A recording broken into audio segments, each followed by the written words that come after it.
रहे हैं, खुलेआम कर रहे हैं और कोई बोल नहीं, पता डर के मारे कोई नहीं बोलता। हम भी डरते हैं, वही से बताएं हम भी नहीं बोलते हैं। इंडिया की आबादी मैम 140 करोड़ लोग हैं हम लोग मैम, हरदम तारीफ नहीं कर सकते उनकी, है ना। आप लोग ये सब देखते हो, मतलब स्टैंड अप कॉमेडी? हमसे भजन सुनते हैं वेरी नाइस। बहुत कम लोग जो वैसे टॉपिक छेड़ते हैं, ऐसे लोग चले गए तो बहुत प्रॉब्लम होती है। आप इतने बड़े ऊंचे पोजीशन वाले आदमी को जब जोक करते हो तो और ये मीडिया के सामने बात आती है तो इससे रेपुटेशन खराब होती है। जब आपके पास पावर है, जब आपके पास, आप देश में इतनी अच्छी पोजीशन पे है, तो आपके पास इतना तो होना चाहिए आपको कि आप इतने जोक्स तो ले सके। तो ना सेलिब्रिटीज पे, ना पॉलिटिशियंस पे, ना गवर्नमेंट पे, तो मतलब क्या हुआ फिर। मुझे लगता है डेमोक्रेसी में जो भी पावर में है उसकी आलोचना जरूर होनी चाहिए, एक लिमिट होनी चाहिए हर चीज के लिए। कॉमेडियन कुणाल कामरा राजनेताओं का मजाक उड़ाने वाली वीडियो को लेकर इस समय काफी ज्यादा सुर्खियों में है। पिछले दिनों नया भारत नाम से यूट्यूब पर आया उनका शो काफी वायरल हो गया। इस वीडियो में उन्होंने गाने, जोक्स और टॉन्ट्स के माध्यम से राजनेताओं पर चुटकुले डाले, लेकिन महाराष्ट्र के उप मुख्यमंत्री एकनाथ शिंदे को लेकर उनका गाना उन्हें काफी भारी पड़ गया। शिंदे गुट के शिव सैनिकों ने इस पर हिंसक कदम उठा लिए। जिस हैबिटेट कॉमेडी क्लब में ये वीडियो शूट हुआ वहां तोड़फोड़ कर डाली। इस मामले में एक और कुछ लोगों ने कुणाल कामरा का पक्ष लिया तो कई लोग उन्हें हद में रहकर कॉमेडी करने की सलाह दे रहे हैं और शिव सैनिकों की हिंसा को जैसी करनी वैसी भरनी बता दिया गया। तो हमें भी लगा कि सोशल मीडिया वाली जनता से इतर आम जनता इस मुद्दे पर क्या सोचती है ये जानना बेहद जरूरी है। तो हम पहुंच गए दिल्ली के कनॉट प्लेस। सबको राइट है अपनी बात कहने का, बस वही बात है, सीधा ना बात करके बात को घुमा के बोला उन्होंने, बट बहुत सही है क्योंकि थोड़ा सा पावर जो होते हैं उनको थोड़ा बहुत बोलना चाहिए, उनके ऊपर थोड़ा सा ब्लेम होना चाहिए, वरना तो बंदे तो सब अपने मन मर्जी करते रहेंगे। ग्राउंड पे तो क्या कोई कुछ करेगा, क्योंकि आज टाइम में तो कोई भी कुछ, हाँ वो कर रहे हैं, खुलेआम कर रहे हैं और कोई बोल नहीं, पता डर के मारे कोई नहीं बोलता। हम भी डरते हैं, वही से बताएं हम भी नहीं बोलते हैं, हम भी खुलेआम बोल रहे हैं, हम डरते हैं, वरना कब कौन कहाँ से सिविलेंस हमारे ऊपर लगाते, विजिलेंस चेक करने के लिए हम क्या कर रहे हैं क्या नहीं कर रहे हैं। वो तो आजकल पर्सनल लाइफ में पूरा घुस गए हैं, सारे राइट्स उनके पास है, सारा टेक्नोलॉजी उनके पास है। अब तो कह रहे हैं कि जो टैक्स जो पेयर है ना उनके आईडी, जीमेल सब कुछ चेक कर सकते हैं वो। अब बताओ पर्सनल लाइफ रही कहाँ। तो ये जो कॉमेडी का जो सीन अभी इंडिया में वो है, तो अच्छा लगा मुझे, तो क्या? पर्सनली मुझे ठीक लगा कि कोई मेरे सबसे तो बुरा नहीं है, बाकी जिसके ऊपर कहा है उसे तो बुरा लगेगा ही उसे बुरा लगेगा, है ना। तो पॉलिटिशियंस को बुरा लगना चाहिए। आपको लगता है कि उनको तो टोकना जरूरी है, टोका टोकी तो बहुत जरूरी है। माँ बाप बच्चे को टोका टोकी करते हैं, बहुत जरूरी। को बुरा लगा, फडणवीस ने बोला है कि आप सॉरी बोलिए, कुणाल कामरा ने बोला नहीं। मैं तो कहता हूँ सॉरी बोल भी देंगे ना, सॉरी बोल के उनकी सर्टिफिकेशन हो जाएगी, कभी नहीं होगी। ठीक है, आज सॉरी बोल के कल दोबारा थप्पड़ मार के चले जाएंगे तो सॉरी सोल्यूशन नहीं है, लेकिन मैं ठीक है उनको हजम करना चाहिए कि कोई बोल रहा है तो कुछ उनका माइंड है, सिर्फ जोक है। नहीं जोक नहीं है, वो हर्ट है अंदर से बहुत ज्यादा, तभी वो घुमा फिरा के अपनी बात कह रहे हैं। उस चीज को वो फील करना चाहिए उन्हें। मैम देखिए, पॉलिटिशियन है ना, पब्लिक फिगर है मैम, ठीक है ना, तो उनके ऊपर कभी मजाक बनेगा, कभी उनकी तारीफ भी होगी, कभी उनकी बुराई भी होगी, whether in terms of fun comedy way और in a serious mode. Ma'am उनको इस चीज़ के लिए एक्सेप्ट रेडी होना चाहिए, for the criticism also, for the praise also. India की आबादी मैम 140 करोड़ लोग हैं हम लोग मैम, हरदम तारीफ नहीं कर सकते उनकी, है ना।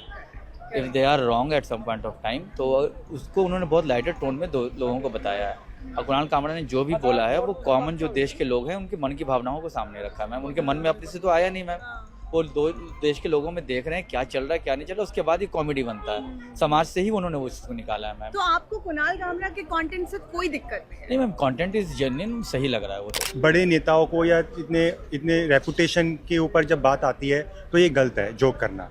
जैसे आम लोग हैं, जैसे boys common room, girls common जो होती है, आपस में दोस्त यार होते हैं, वो कर सकते हैं ऐसे जोक, लेकिन आप इतने बड़े ऊंचे पोजीशन वाले आदमी को जब जोक करते हो तो और ये मीडिया के सामने बात आती है तो इससे रेपुटेशन खराब होती है, इससे वोट बैंक पॉलिटिक्स भी खराब होती है। कॉमेडियंस को पॉलिटिशियंस के ऊपर जोक नहीं करना चाहिए, या तो आपको जो जोक कर रहा है देखना चाहिए कि उससे उसकी इमेज खराब ना हो।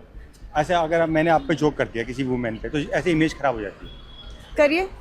नहीं मैं नहीं कर सकता, मैं थोड़ा वुमेन एम्पावरमेंट के बारे में सोचता हूँ इस वजह। नहीं, लेकिन अगर आप मुझ पे जोक कर रहे हैं तो क्या आपको बहुत ही केयरफुल होना पड़ेगा कि आप क्या कह रहे हैं? आप क्या किसी के ऊपर ही जोक क्रैक करते हैं तो उसके विपरीत में ऐसे आपसे कंप्लेंट भी हो सकती है कि आप कर रहे हो, कोई बात नहीं, फाइन भी हो सकता है, छोटी बात है, हो जाता है, लेकिन करना नहीं चाहिए। वैसे फाइन भी हो सकता है, कंप्लेंट भी हो सकती है किसी के थ्रू, फिर आपकी इमेज भी बोलते हैं यार ये माहौल अच्छा नहीं है, मतलब कुछ भी आपका भी वो होता है। ये सोच समझ के बोलना चाहिए कभी, और इस प्लेटफॉर्म पे तो सोच समझ के बोलना चाहिए। वो आके जहाँ पे जोक हुआ था उन्होंने तोड़फोड़ किया, तो आप क्या उसको सपोर्ट ये करते कुछ हैं? प्री प्लान भी हो सकता है, सच्चाई इसमें ये भी होती है। लेकिन Politician तोड़फोड़ पैसा दे- होना चाहिए कि नहीं? तोड़फोड़ होना नहीं चाहिए, ये पैसे दे के भी काम करवाया जा सकता है। इसमें ये होता है जब मीडिया पॉलिटिशियन, अब सीट नहीं आती, वोट एंड पॉलिटिक्स नहीं होता, जैसे मैं चुनाव लड़ा, सीट नहीं आई, तो किसी तरह प्री प्लान एक्शन करवा देते हैं कि आपको कॉमेडी पसंद है? मेरे को कॉमेडी पसंद है। किस तरह की कॉमेडी देखते Kapil nights with comedy nights with Kapil एक शो आता है, वो एट अ टाइम जोक करते हैं, मुझे पसंद है। हैं? जोक्स जो भी क्रैक करते हैं, पॉलिटिशियंस बहुत जल्दी ऑफेंड हो जाते हैं, तो आपको क्या लगता है कि पॉलिटिशियंस को थोड़ा जोक्स समझना भी जरूरी थोड़ा है क्या? बिल्कुल, जब आपके पास पावर है, जब आपके पास, आप देश में इतनी अच्छी पोजीशन पे है, तो आपके पास इतना तो होना चाहिए आपको कि आप इतने जोक्स तो ले सके। और वो जो अपनी स्पीचेस में बोलते हैं, तो उसके ऊपर तो जितने सिडिशन के केसेस बने वो कम ही होंगे। तो इसलिए मुझे लगता है कि ये तो बिल्कुल ही गलत है, और देश में और इससे बहुत बड़े बड़े क्राइम्स हो रहे हैं, जितना इनके ऊपर एक्शन लिया जा रहा है स्टैंड अप कॉमेडियंस के ऊपर, तो इट्स कम्प्लीटली रॉन्ग। मतलब उन पे कोई उन्हें action ना हो। ऐसे जोक्स लिखने चाहिए कि कोई ऑफेंड ही ना हो, मतलब सिर्फ कॉमन पीपल पे वो लोग जोक्स लिख सकते हैं, बाकी तो ना सेलिब्रिटीज पे, ना पॉलिटिशियंस पे, ना गवर्नमेंट पे, तो मतलब क्या हुआ फिर? कोई पॉलिटिशियन आपको याद है जिनके ऊपर मजाक किया गया था और शायद उनसे कुछ सीखना चाहिए आजकल के पॉलिटिशियन को? ऐसा कोई पॉलिटिशियन आपको याद है? 90s की बात किया तो लालू यादव के लिए क्या क्या नहीं बोला गया है ना मैम। हाँ। मतलब उनके तो कैरेक्टर एसेसिनेशन तक किया गया हर तरह की चीज़ों को, है कि नहीं मैम। पर आज देखो क्या सिचुएशन है, आप कुछ बोल दो, आप किसी पॉलिटिशियन, राहुल गांधी के बारे में देख आप लो अगर मैम। आप देखो राहुल गांधी जी जो अपोजिशन लीडर है, उनको सब लोग पप्पू पप्पू कहते हैं, बट बात Every ये day, है, ma'am, मतलब जो मुझे ऐसा लगता है कि जो आदमी को, मतलब जिस आदमी का जैसा नेचर होता है, अगर कोई आदमी कोई बात कहता है तो वो तभी फील करता है जब उसमें गिल्ट होती है। मुझे अगर कोई कुछ भी कह दे, अगर मैं वैसा आपको नहीं हूँ, लगता है एकनाथ शिंदे के बारे में जो इनडायरेक्टली मैम बोला देखिए मैंने सुना तो नहीं है उसका कमेंट, बट मैं एक चीज़ बोलूँगा कि there is a democracy in the country, तो फ्रीडम ऑफ स्पीच होनी चाहिए। कोई आदमी कुछ भी कहे, उसे सुनने की क्षमता होनी चाहिए। जैसे इसने कहा नेता हमारे पब्लिक फिगर है, और मुझे लगता है डेमोक्रेसी में जो भी पावर में है उसकी आलोचना जरूर होनी चाहिए, तभी इम्प्रूवाइजेशन कैसे होगा। अगर हमारा आलोचना करना ही हमने बंद कर दिया हमारी जो अभी रूलिंग पार्टीज के लिए, तो फिर वहाँ कोई, मतलब हमारे इनपुट्स कैसे लेंगे? नेता लोग खुद कहते हैं कि पब्लिक आए, हमें इनपुट दे, जैसे दिल्ली गवर्नमेंट बोलती है हमें इनपुट दिया जाए, है ना।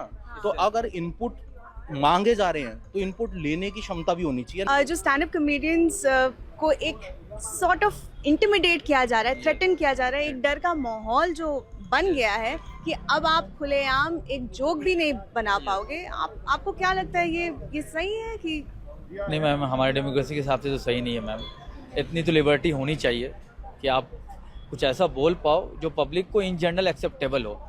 मैम कुणाल कामरा ने अपने मन से नहीं बोला वो चीज़ें मैम, वो पब्लिक के मन में पहले से हैं कि देश के हालात क्या चल रहे हैं। लेकिन मुझे लगता है कि देखो मीडिया तो आजकल नहीं बोल पा रही है, वो भी कहीं ना कहीं बहुत ज़्यादा चुप हो गई है, बिल्कुल भी अगेंस्ट एक वर्ड नहीं बोल पाती। यदि ये हमारी कॉमेडियन कुछ कर पा रहे हैं तो आई थिंक पॉजिटिव चीज़ लेना चाहिए मीडिया का काम कर इसको, रहा है। और इसको थोड़ा ट्रेंड बने ना, तो कहीं ना कहीं तो इनके ऊपर थोड़ा सा असर आना चाहिए इस बात का। क्वेश्चन ये है कि इंडिया में जो अभी कॉमेडी का पूरा एक सीन है, ये क्या अच्छा है या जोक्स उनको नहीं पता है कैसे क्रैक करते हैं? मैं तो कॉमेडी देखता ही नहीं, मतलब कि हाँ ठीक है, ज़्यादा दबाने नहीं चाहिए फ्रीडम ऑफ स्पीच को, बस। पर केयरफुली जोक मारने चाहिए, किसके? केयरफुली जोक मारने चाहिए। केयरफुली जोक मारने चाहिए, क्यों? ऐसा क्यों? वो तो आपको पता ही है। अच्छा। आपको भी मालूम है। I will play safe here. मतलब It's all बंदे about पड़ गया था। playing- It's all about playing safe. हाँ। तो ये माहौल क्या पता होना अच्छा चाहिए कि है? कब मतलब रुकना है, पता होना चाहिए कि कब रुकना है। ये जो माहौल बन गया है कि कब रुकना है कब नहीं रुकना है, ये जो माहौल बन गया है, ये क्या सही है? आप एक यंग जनरेशन के, आप एक अपने- लड़के हो, आपको क्या लगता है लड़का? इस तरह का होना चाहिए? वेल हाँ, रुकना चाहिए, नहीं तो फिर गलत हो सकता है। आपको लगता है कि महाराष्ट्र गवर्नमेंट ने जो एक्शन लिया है कुणाल कामरा के ऊपर, उनके ऊपर FIR फाइल हुई है, हाँ। उनके जोक्स के लिए बोला है कि डेप्यूटी CM मैंने तो ऐसे समय रैना को भी सुना है हाँ। और उसके सारे एपिसोड्स भी देखे हैं। ठीक है, एक लिमिट होनी चाहिए हर चीज़ के लिए, तो ज़्यादा बोलोगे तो, और वॉइस अगर आपको अपनी राइट टू फ्रीडम है तो एक लिमिट में ही हम बात करेंगे ना। इतने लोगों में खड़े हैं, बोलना ही नहीं चाहिए पॉलिटिशियंस के बारे में जोक। पब्लिकली आप बोल आपको जितनी एक लिमिट है उतना तो बोल सकते हो। अगर मैं किसी को गाली दूंगा, तो क्या है वो लिमिट, क्या है? I can not decide a limit, okay. I am not the one who can decide the limit. आपको लगता है पॉलिटिशियंस को डिसाइड करना चाहिए अगर उनके ऊपर जोक होना चाहिए कि नहीं? ऐसे तो अभी कल हरभजन सिंह ने भी कुछ बोला था, हाँ। उसका भी न्यूज़ में छपा कि रेसिस्ट। एक जॉफ्री आर्चर के बारे में बोल दिया कि उसकी रन्स इतने पड़े हैं जितनी कि एक काली टैक्सी लंदन में जितना मीटर चल रहा है, कि उसे भी आईपीएल से हटा दो। कमेंटेटर है, कुछ भी बोल सकता है। सिद्धू भी बोलता था। एक ठीक है, कभी कभी बह गया अपना आदमी अपने उसमें, लेकिन एक लिमिट तो होनी चाहिए किसी के बारे में भी। अगर आप राहुल गांधी के बारे में बोल रहे हो या प्राइम मिनिस्टर मोदी के बारे में कुछ बोल रहे हो, तो एक सीमा तो होनी चाहिए ना, एक बेंचमार्क तो होना चाहिए ना वर्ड्स को अपने कंट्रोल में रखने के लिए। आप इस पूरे मुद्दे पर क्या सोचते हैं कमेंट सेक्शन में जरूर लिखिएगा। मैं निहारिका श्रीवास्तव और आप देख रहे थे जनसत्ता। नमस्कार।